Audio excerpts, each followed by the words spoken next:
Put the gloves on almighty sister-in-law, or should I snap your arm and send you to the hospital right in front of that little brat daughter of yours? Marcus sneered those words and tossed a pair of MMA gloves directly at my boots. Behind him, his father let out a booming, guttural laugh that shook the humid air.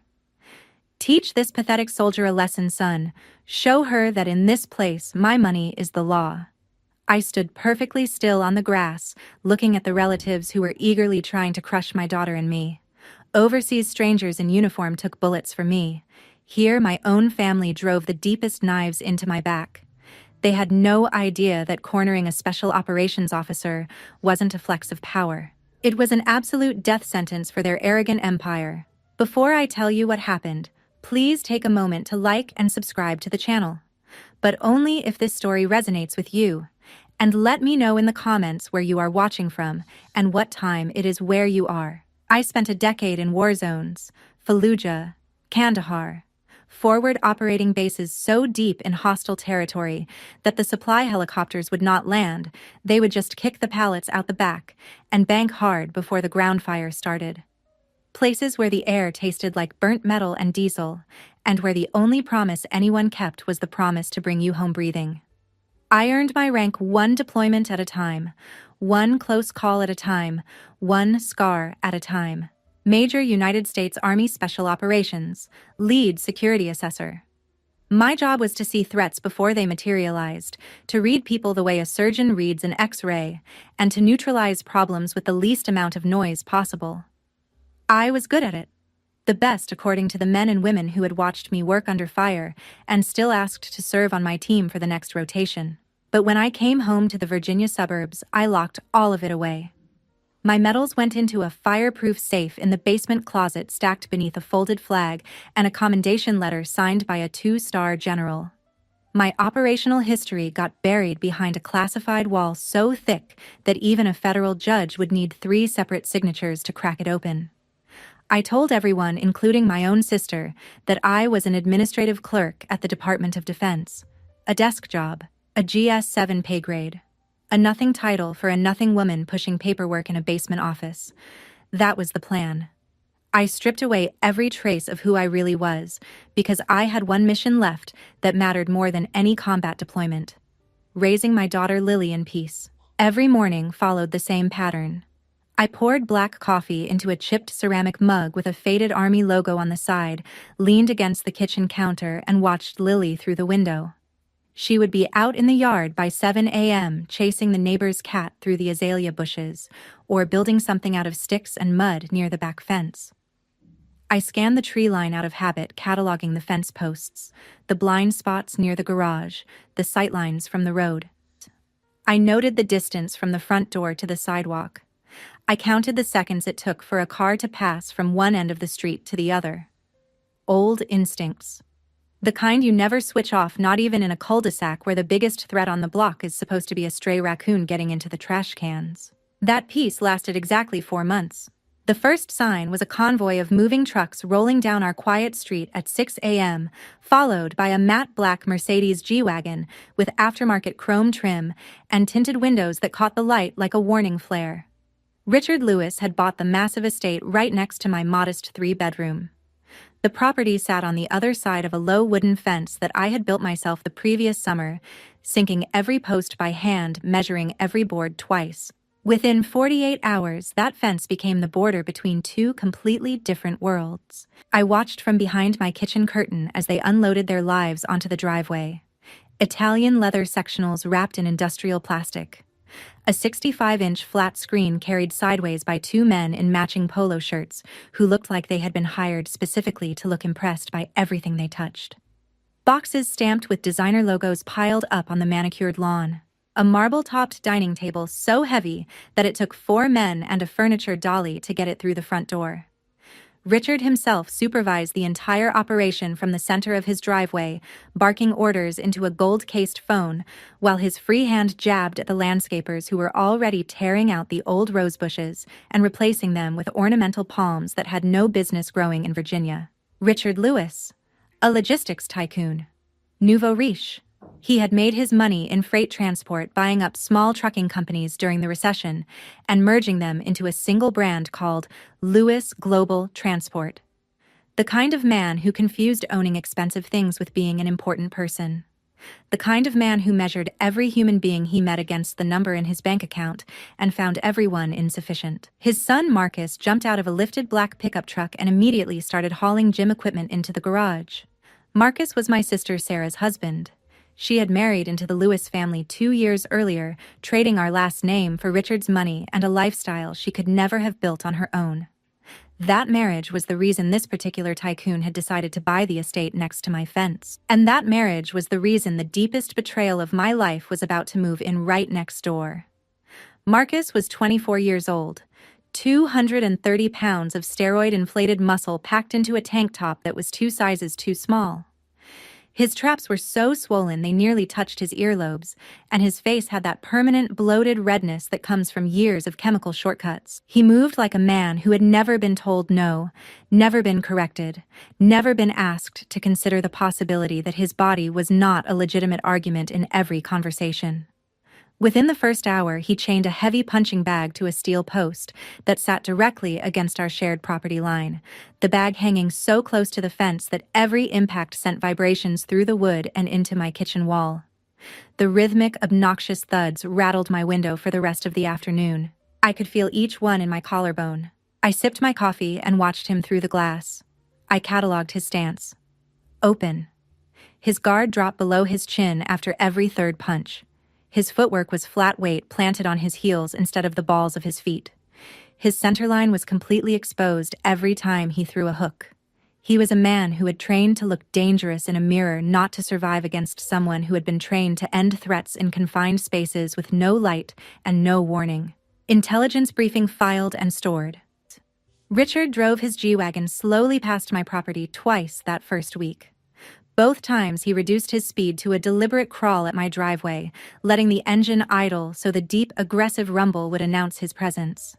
His eyes swept across my 10-year-old SUV with the chipped paint on the bumper, my unpainted porch railing that I kept meaning to sand and stain, my daughter's purple bicycle leaning against the front steps with a playing card clipped to the spokes. He looked at my home the way a man looks at a stain on his new suit. Pure pity. Pure contempt. He wanted me to see him looking. He wanted me to feel the comparison. I noted it. I said nothing.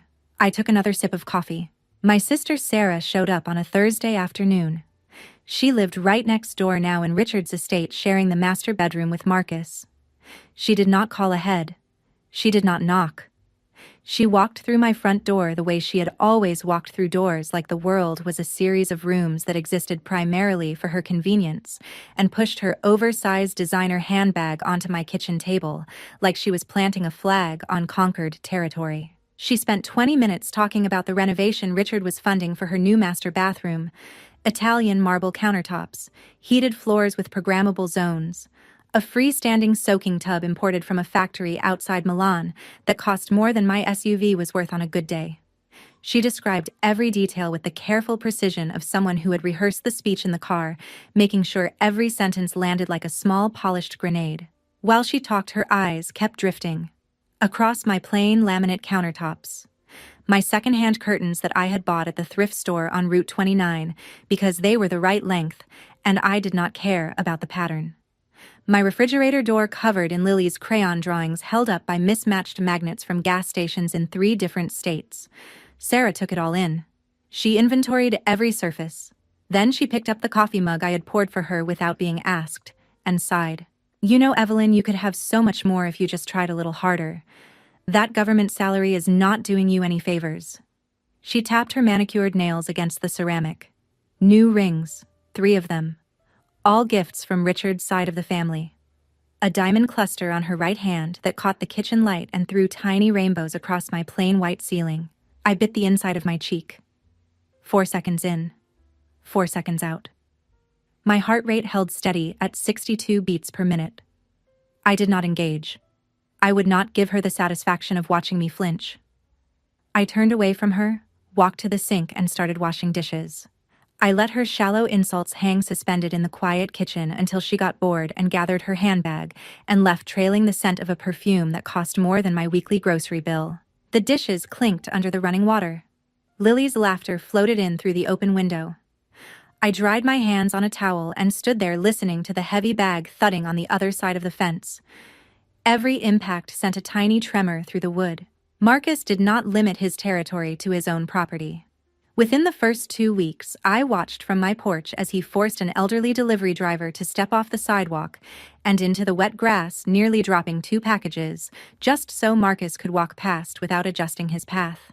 He made the neighborhood kids ride their bikes into the street because he decided the sidewalk in front of the Lewis estate belonged to him. He left his sparring gear scattered across the curb, blocking the storm drain, daring anyone to move it. One afternoon, he kicked Mr. Henderson's garden hose off the sidewalk so hard that the nozzle cracked against the curb. Mr. Henderson, 70 years old with a bad knee, just stood on his lawn and watched. Nobody on the block said a word. Marcus was a tumor spreading through the neighborhood cell by cell, and nobody had the nerve to cut him out. I stood at the window drying a glass with a dish towel, tracking his movements the way I used to track hostile patrols from a rooftop position outside Jalalabad. I noted the pattern. The time of day he emerged, the routes he walked, the people he targeted. I filed it away. On a hot afternoon in July, the kind of day where the asphalt shimmers and the cicadas scream so loud you can feel it in your teeth. Lily was outside in the driveway washing my SUV. She had the hose in one hand and a yellow sponge in the other, and she had turned the radio on low through the open car window. Some pop song. She was humming along, completely absorbed in the simple, safe task of scrubbing a tire rim. The driveway smelled like soap and warm asphalt and cut grass. Marcus came lumbering across the property line, shirtless, sweating, his neck veins swollen from whatever he had been injecting that week. He walked straight up to my SUV without a single word, without even glancing at the 11-year-old girl standing right there, and shoved his massive arm through the open driver's window. He grabbed the radio knob and twisted it so hard that the entire plastic assembly cracked off the dashboard. The snap was sharp and sudden, like a small bone breaking. He dropped the broken piece onto the wet asphalt and growled directly at my daughter. "Garbage music, turn it down next time." Lily shrank backward against the car door. The sponge dropped out of her hand and slapped the wet concrete. Her eyes went wide. Her chin started trembling. She was too scared to scream, too frozen to run, too young to understand why a grown man would destroy something for no reason and then blame her for it. She just stood there, dripping wet soap suds sliding down her forearms, staring up at a man 3 times her size who had just shattered her safe afternoon because he could. I was inside the kitchen, 6 paces from the back door. I heard the snap. I saw her face through the window. My threat assessment system went from green to red in under a second. My jaw tightened. My pulse held at 60 beats per minute. I set down the glass I was drying and walked slowly down the driveway. My hands stayed naturally loose at my sides. My weight shifted forward onto the balls of my feet. My shoulders dropped a 1/4 inch. My spine straightened. My body moved into a combat-ready posture so subtle that it would look like a casual, unhurried stroll to anyone who had never been trained to recognize the difference between a person walking and a weapon moving toward its target. I stopped 4 feet from Marcus, close enough to act, far enough to read his body. I locked my eyes directly onto the bridge of his nose, the spot where peripheral vision collapses, and a person feels the full, unbroken weight of being watched by someone who is not afraid of them. "Marcus, you just crossed a line. Don't ever touch my property or threaten my daughter again." My voice came out completely flat. No vibrato, no emotion, no negotiation. It was the voice I used to deliver briefings in rooms where the wrong word got people killed. Marcus snorted through his nose. He puffed out his chest, pulling his shoulders back, using his sheer mass to tower over me by 8 inches and 100 pounds.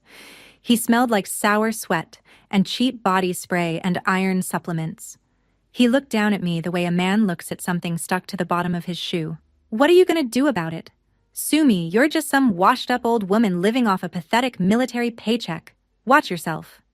He smirked and turned away, walking back toward his property with the heavy swagger of a man who believed his size made him untouchable, who believed that the world would always step aside for 230 pounds of meat because it always had.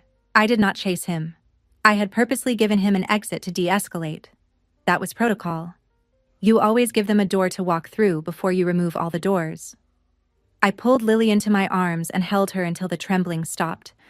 Her wet hair soaked through the front of my shirt. Her small hands gripped the back of my collar. Over her shoulder, I watched Marcus disappear behind the fence, still chuckling to himself, tossing the broken radio knob into the air and catching it like a trophy. I pressed my lips against the top of Lily's head. My hand rubbed slow circles on her back. My eyes stayed on the fence. Marcus had just placed himself on my active target list. August came in hot and loud. Richard threw a massive backyard party to celebrate Marcus winning a cheap plastic trophy at a local semi-contact tournament. The tournament had 8 fighters, half of them teenagers, and Marcus had won by forfeit in the semi-final when his opponent pulled a hamstring during warm-ups. But the trophy was gold-colored, and it had his name engraved on a little plaque, and that was enough for Richard to rent a speaker system powerful enough to rattle every window on the block. The bass pounded through the walls of my house so hard that Lily's glass of water vibrated on the kitchen table. On my side of the fence, Lily had her middle school friends over for a study group. 4 girls with textbooks and colored pencils and highlighters spread across the picnic table in the backyard, working through a summer reading assignment. They were quiet. They were focused. They were doing exactly what 11-year-old girls are supposed to do on a summer afternoon, when the world is still a mostly safe place. Marcus spotted them through a gap in the fence. He found his perfect audience. He dragged his sparring gear to the property line and started throwing hyper-aggressive shadow strikes, grunting with every swing, making sure the girls could hear every exhale, every slap of his fist against his own palm. He threw spinning kicks that sliced through the air above the fence, and each kick snapped through the top branches of my prized lilac bushes, the ones I had planted the year Lily was born, the ones that bloomed purple every spring and filled the backyard with a sweetness that made Lily close her eyes and breathe deep. Each broken branch hit the grass with a sharp, wet crack. Between kicks, he threw long, slow looks at the girls. He whistled low. He flexed his arms and held the pose, watching to see if they were watching him. My phone buzzed on the kitchen counter. A text from Lily. 3 words. Mom, he's scaring us. I stepped out the back door. I did not slam it. I walked straight to the fence with the same measured, unhurried pace that I used in hostile environments when speed meant panic and panic meant mistakes. I stopped at the property line. Take your circus somewhere else, Marcus. You're bothering the kids. My voice was a razor wrapped in cotton, quiet, but the edge was exposed. His ego detonated. Being corrected in front of 4 teenage girls was more than his fragile steroid-soaked self-image could process. His face went from red to nearly purple. He stomped across the property line in 3 heavy steps, closing the distance so fast that I could smell the stale protein shake on his breath. His right hand shot forward and grabbed a fistful of my shirt collar, yanking me toward him hard enough to lift my heels off the ground. You dare give me orders, I could snap your neck right now, he roared. His breath was hot and sour against my face. Spittle hit my chin. Muscle memory overrode every ounce of restraint I had trained myself to maintain in civilian life. In less than a second, I pivoted my hips counterclockwise to kill his forward momentum and collapse the angle of his arm. My left hand locked around his wrist, rotating it outward, hyperextending the tendons across the back of his hand. My right thumb drove directly into the median nerve cluster on the inside of his forearm, that specific bundle of fibers that sits just below the muscle belly and controls the grip reflex. Simultaneously, I snapped his elbow joint upward past its natural extension point. The move was a textbook nerve disruption taught to advanced combatives instructors at Fort Liberty, designed to neutralize a larger attacker without leaving bruises, without breaking bones, and without creating evidence. Marcus dropped instantly into the grass like his legs had been unplugged from his spine. His mouth ripped open, but the sound that came out was barely human. A strangled, airless gasp that ended in a high-pitched wheeze. His entire right arm spasmed from the nerve strike, his fingers twitching and curling involuntarily into a claw. I released the lock immediately. I jumped backward 2 full steps, planted my feet wide, and plastered a look of wide-eyed, clumsy shock across my face. Oh my God! Careful, Marcus! Did you trip on a tree root? I yelled it loud enough for the girls at the picnic table to hear, loud enough for anyone at the party on the other side of the fence. because my body had blocked the angle from every sightline, because I had positioned myself between Marcus and the only witnesses it looked to the girls, like he had simply charged forward and face-planted spectacularly into the lawn all by himself. They stared for a moment confused. Then one of them giggled and they all went back to their textbooks. Marcus crawled away on his hands and knees, his right arm curled against his ribs like a broken wing, his face so purple with humiliation that the color reached the tips of his ears. He dragged himself across the property line and vanished behind his father's ornamental palms. I watched him go. I crossed my arms. I turned around and walked back inside. 1 hour later, the hinges on my front door rattled under heavy fists. The pounding was so violent that the deadbolt shook in its housing and the framed photo of Lily's kindergarten class jumped sideways on the hallway wall. I already knew who it was. I took a breath, set my jaw, and opened the door. Richard Lewis filled the entire frame. His face was the color of raw beef. His jaw was grinding sideways so hard I could hear his molars scraping. Beside him stood Marcus, cradling his spasming arm like a wounded animal, his lower lip pushed out in a pout so enormous and so childish that it would have been funny if the situation were not so loaded with genuine threat. And right behind both of them, arms crossed, face completely detached, chin tilted slightly upward with the practiced indifference of someone who had already decided which side she was on before she even married into this family, stood my sister Sarah, Marcus's wife, Richard's daughter-in-law. The woman who used to be my blood before she decided that blood was worth less than a joint checking account. My own sister, standing with her husband and his father. Not beside me, behind them. "You dare put your hands on my son, Evelyn!" Richard screamed. A fine mist of saliva hit the doorframe and the brass knocker. His index finger jabbed at my face, the thick knuckle stopping less than 2 inches from my left eye. "He told me you used some dirty trick to slam him into the ground." I held my position in the doorway. My posture stayed loose but rooted. My weight was centered, my hands visible, my breathing controlled. I gave him nothing to grab and nothing to misinterpret. "Check your own security cameras." Marcus attacked me first and I simply stepped back. He tripped on his own. My voice did not waver. My face gave him nothing. Richard was not interested in facts. He was not interested in camera footage or witness accounts or the truth. He was interested in dominance. He stepped closer, pushing into the threshold of my home, and jabbed his thick cigar-stained finger so close to my face that I could smell the tobacco embedded in his skin and the whiskey on his breath. "Listen to me, you pathetic soldier. I have money and I have power in this neighborhood. If you keep making trouble for my son and your sister, I will sue you into the ground. I will take this house and let Marcus smash your face in." The words came out like gravel thrown against a wall. Heavy. Reckless. Every one of them a promise he believed his wallet could keep. I let them land. I let them settle into the quiet kitchen air behind me. Then I looked past Richard, past Marcus, past the wall of borrowed testosterone and designer rage, and I locked my eyes directly onto Sarah. I waited. I gave her every chance.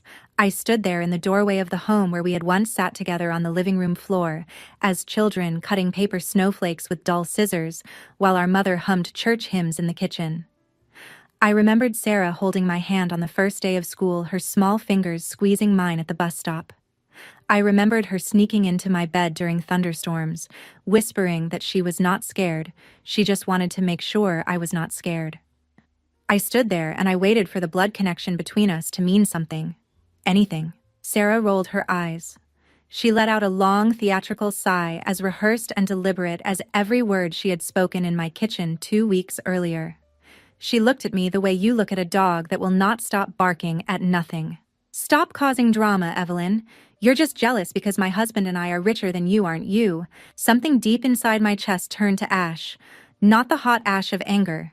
Not the sharp, bright flash of betrayal. The cold, powdery gray ash of something dying quietly, permanently, and without ceremony. The kind you find in a fireplace 3 days after the fire has gone out. Nothing left to save. Nothing left to burn. My sister had just co-signed my destruction. She had handed me over to a man who had threatened to take my home and let his son break my bones, and she had done it for heated bathroom floors and Italian marble and a soaking tub from Milan. The tactical processor in my brain activated. It did what it was designed to do in hostile environments. It froze out every ounce of civilian grief, every childhood memory, every trace of hope. That family meant anything more than a word people used to justify betrayal and dress up convenience as love. I did not cry. I did not argue. I did not beg. I did not explain myself.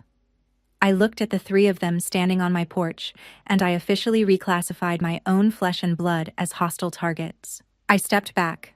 I gripped the edge of the heavy wooden door. I closed it directly in their faces. The lock clicked into place with a sound like a rifle bolt sliding home. On the other side of the door, Richard was still screaming. His voice faded as I walked down the hall. I sat down at the kitchen table where Lily's math homework was still spread out under the lamp. I picked up the pencil and continued helping her with long division. My hand did not shake. It was Labor Day. The entire neighborhood had gathered for the annual outdoor barbecue at the end of the block. Mr. Henderson had set up his ancient charcoal grill, the one with the rusted legs that he swore made the burgers taste better. Mr. Clark had dragged out 3 folding tables from his garage and covered them with checkered tablecloths. The kids were running through a sprinkler that someone had connected to a garden hose, and Mrs. Patterson had strung paper lanterns between the oak trees along the sidewalk. I stood near the grill holding a paper plate with a half-eaten burger, talking to Mr. Henderson about his rose garden, while Lily played tag with 3 other girls on the far end of the lawn. The relaxed atmosphere shattered the second the Lewis men came marching down the street, flanked by 4 of Marcus's friends from the dojo. They walked shoulder to shoulder, taking up the entire width of the sidewalk, forcing Mrs. Patterson to step off the curb and onto the grass with her walker just to let them pass. Marcus wore a sleeveless compression shirt and had his fists already wrapped in white athletic tape. Richard walked behind him like a boxing promoter walking his prize fighter to the ring. His chest puffed out his gold watch, catching the afternoon light. Marcus locked onto me from 30 yards away. His eyes narrowed, his jaw set. He pushed through the gathered crowd, shoving a neighborhood kid out of his path so hard that the boy stumbled sideways and dropped his hot dog into the grass. The music cut off mid-song. Conversations died mid-sentence. Every head on the block turned toward the center of the lawn. Marcus stopped 5 feet in front of me. He reached behind his back and threw a pair of MMA gloves onto the ground at my feet. They landed at the toe of my boots with a heavy leather thud. "Put the gloves on, almighty sister-in-law. You think your cheap trick that made me trip was impressive. I challenge you right here, right now, in front of everyone." His voice carried across the entire gathering. It bounced off the houses. It reached every porch. This was not a private confrontation. This was a public execution of my dignity, staged and rehearsed, designed for maximum humiliation in front of every person I had to live beside. Richard laughed from the back of the crowd, loud and deliberate, his arms folded across his chest. He was actively cheering for his son to beat a woman in front of children on a holiday. The entire street held its breath. 40 people standing frozen with plates and cups in their hands. The sprinkler hissed behind us. The charcoal popped on the grill. Nobody moved. Nobody spoke. Lily stood at the edge of the lawn. Her face had gone white. Her fingers gripped the hem of her shirt so hard that her knuckles looked like small stones under her skin. She was looking at me. Not at Marcus. Not at Richard. At me. She was looking at me, the way a child looks at the only person in the world who has ever made her feel safe, searching my face for the answer to a question she did not know how to ask. I realized in that moment with a clarity so sharp it cut through every layer of camouflage I had built around myself for the past 4 months, that if I backed down, the psychological terrorism against my daughter would never stop. Marcus would own this street. He would own my porch, my driveway, my fence line. He would own the fear in Lily's eyes every time she heard a heavy footstep outside her bedroom window. He would own the flinch in her shoulders every time a large man raised his voice. I could not allow that. I slowly placed my paper plate onto the picnic table. I wiped my hands on a napkin and set it beside the plate. I looked at Lily and I gave her a single, slow, reassuring nod. Then I reached for the zipper on my jacket, pulled it down, and let the jacket slide off my shoulders onto the bench behind me. I stepped out into the center of the lawn. I wore a plain gray t-shirt and tactical boots. Nothing else. No gear. No gloves. No tape on my hands. No theatrics. I stood with my feet shoulder-width apart. My arms relaxed at my sides, my chin level, my eyes locked forward. My voice dropped an octave, and 10 years of careful, deliberate camouflage fell away in a single sentence. One rule. I held Marcus's eyes without blinking. When you want to quit, stay flat on the ground. Marcus burst into arrogant laughter. He bounced on his toes, throwing flashy shadow punches at the air, rolling his neck, playing to the crowd the way he always played to crowds performing for an audience he assumed would be watching him win. He had no idea that he had just stepped into the kill zone of a machine that had been designed, trained, tested, and certified to end fights, not win them.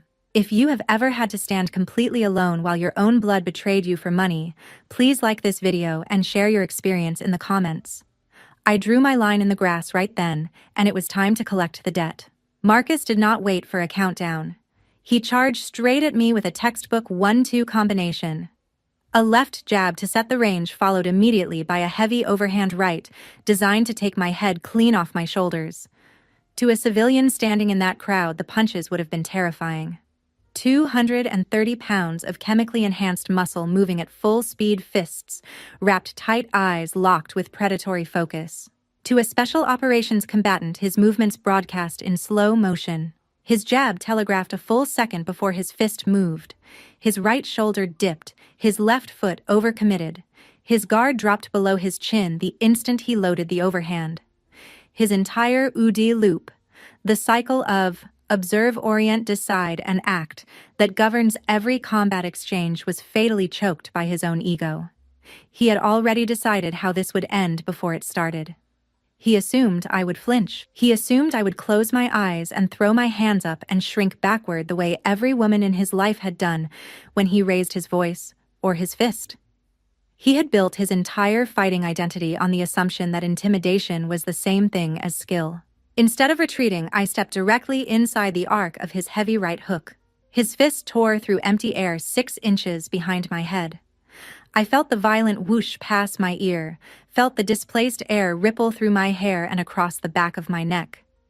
Before he could retract his arm, before his brain could even register that his punch had missed, I pressed both palms flat against his tricep and his chest. I used his own massive forward momentum against him, redirecting 230 pounds of uncontrolled force along a new vector. Simple physics: an object in motion stays in motion. I did not need to overpower him. I just needed to change his direction. Marcus stumbled violently past me. His feet tangled beneath his own weight. He nearly smashed face first into the asphalt at the edge of the lawn, catching himself at the last second, with both hands on the ground. The crowd stayed dead silent. Not a gasp. Not a murmur. 40 people watching, and not one of them breathed. Marcus spun around. His face was dark red. His chest heaved. His pride was bleeding faster than any wound I could have inflicted with my fists. He came at me again. Faster. Harder. More desperate. He threw a wild, spinning roundhouse kick, the kind he had practiced against his heavy bag for months, the kind that had won him his cheap plastic trophy at a tournament where half the fighters were teenagers. It was a powerful strike. The leg whipped through the air with genuine force. It was also his fatal mistake. The second his back turned to me, he took his eyes off his target. 1 full second of blindness. An eternity in combat. I stepped deep into his blind spot, moving with him, staying inside the arc of his rotation. I hooked the heel of my combat boot hard behind his left ankle and drove a palm strike straight through his shoulder blade, directly between the scapulae.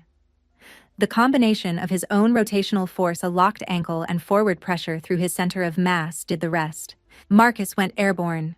His massive body rotated parallel to the ground for 1 frozen, suspended second before slamming into the hard-packed earth with a sickening, bone-rattling thud that I felt through the soles of my boots and up into my knees.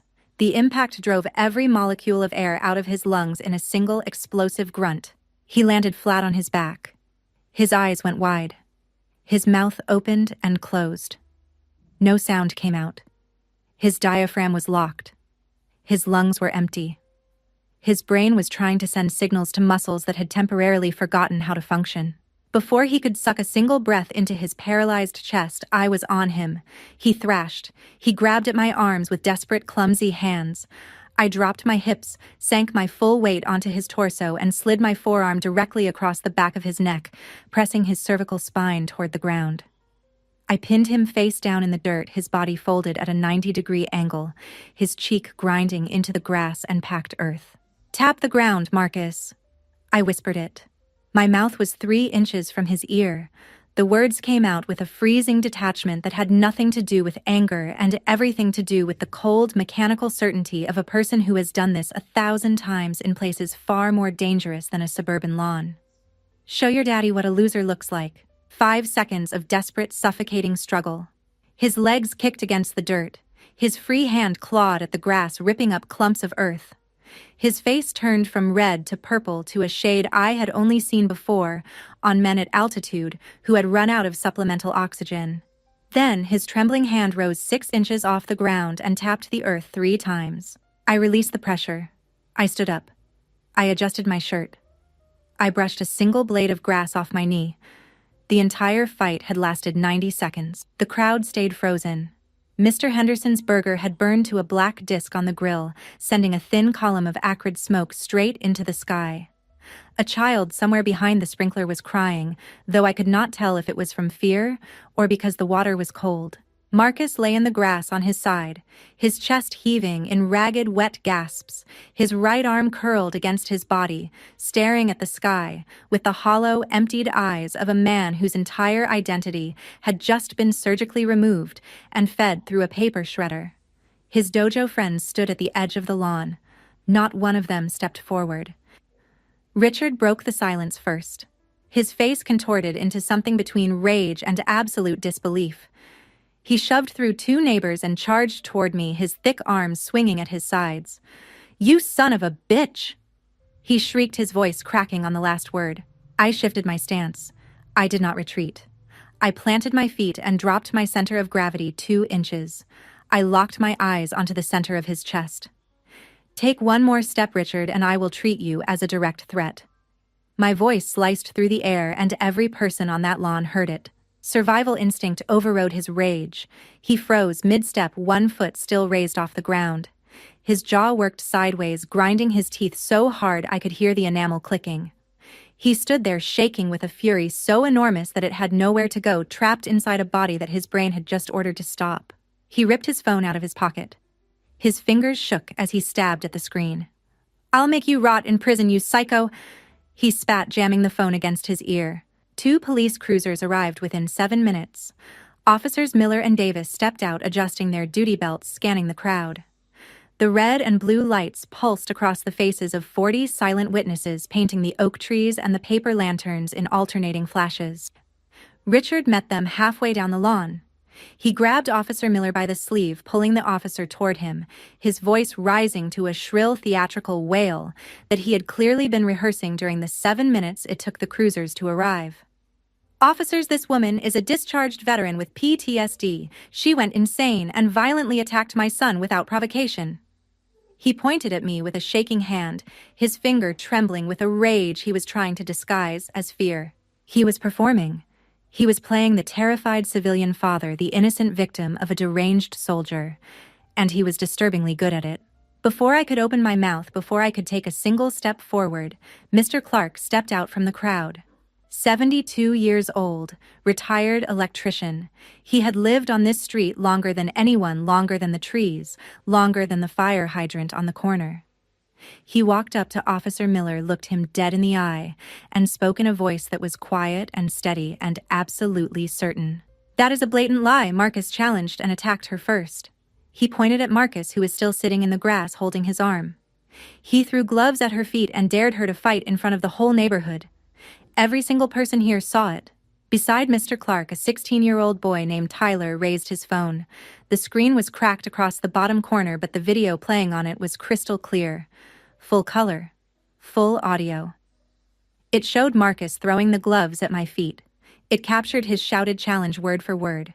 It showed him charging at me with his fists raised. The footage was steady, unedited, and absolute steel. Officer Miller took the phone. He watched the screen for 12 seconds. His jaw tightened. He handed the phone back to Tyler.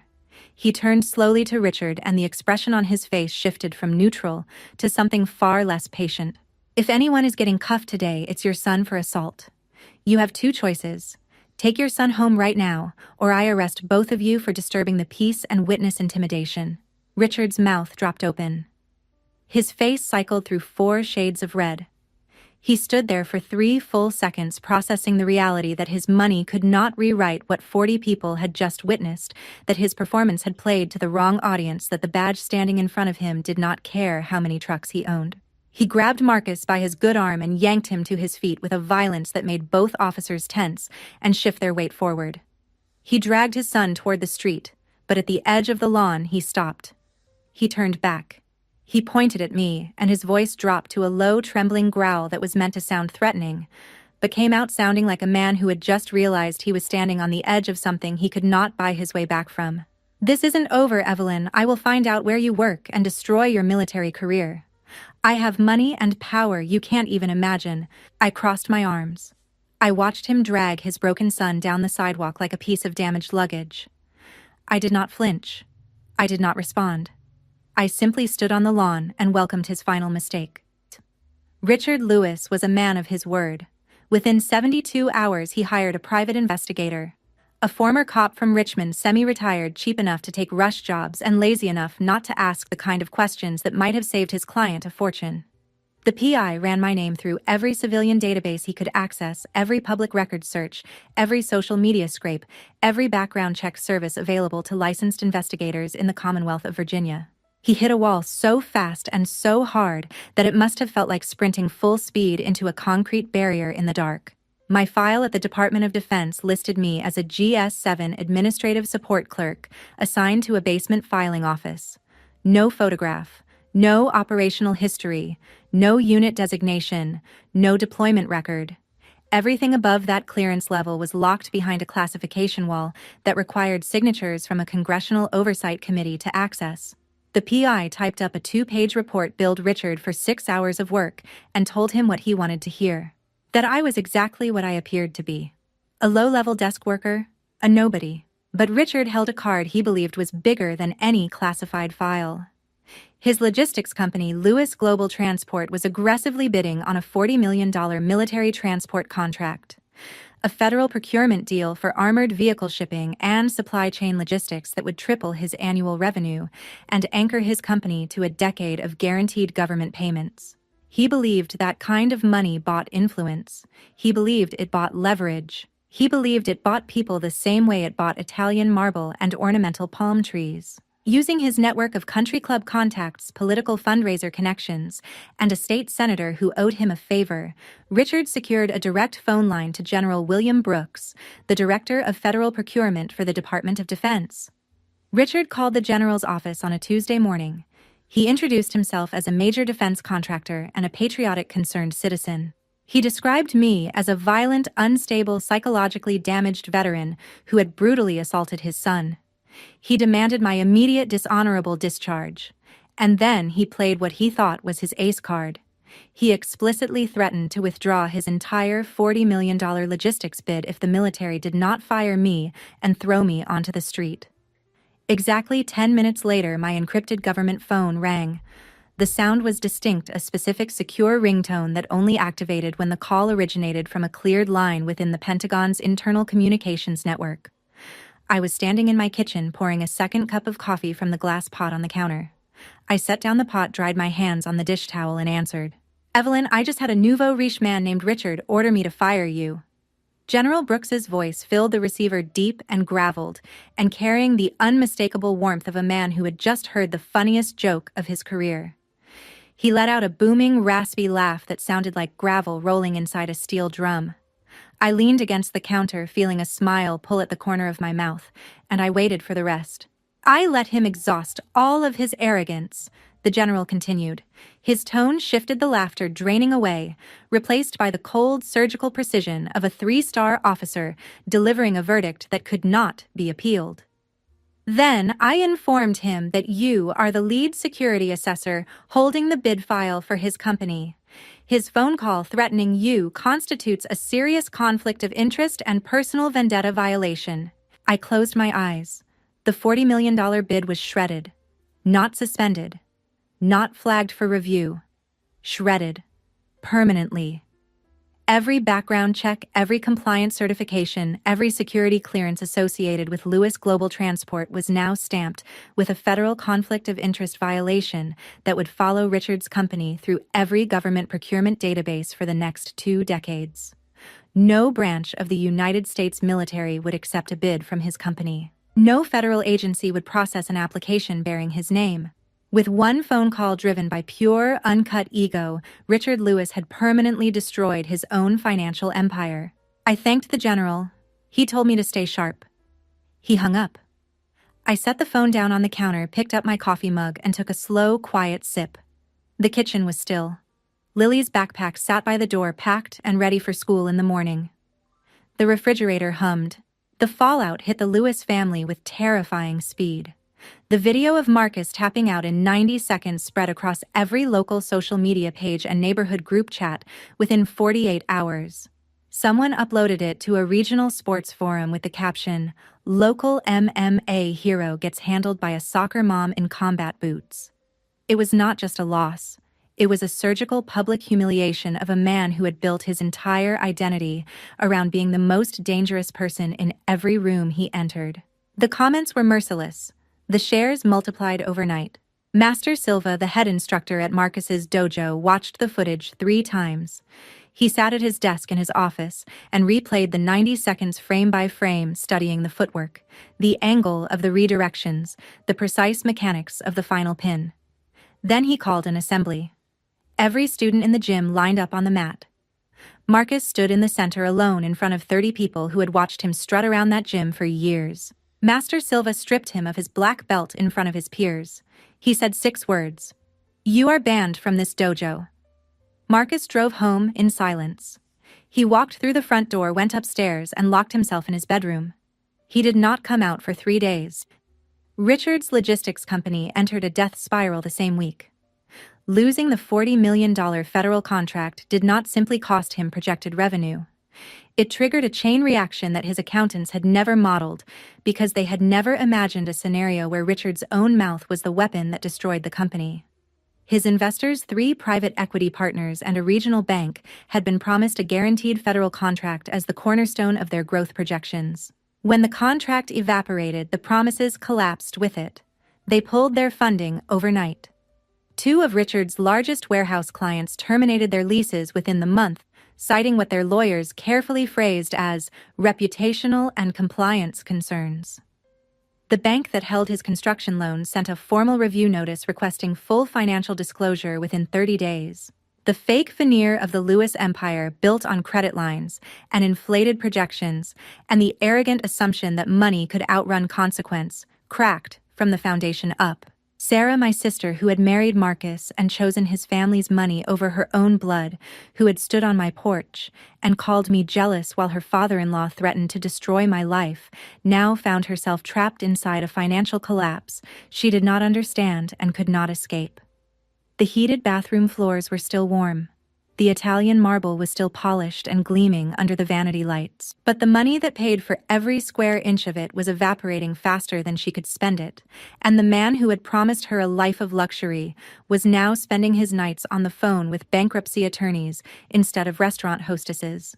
2 months later, a massive moving truck idled in the Lewis driveway.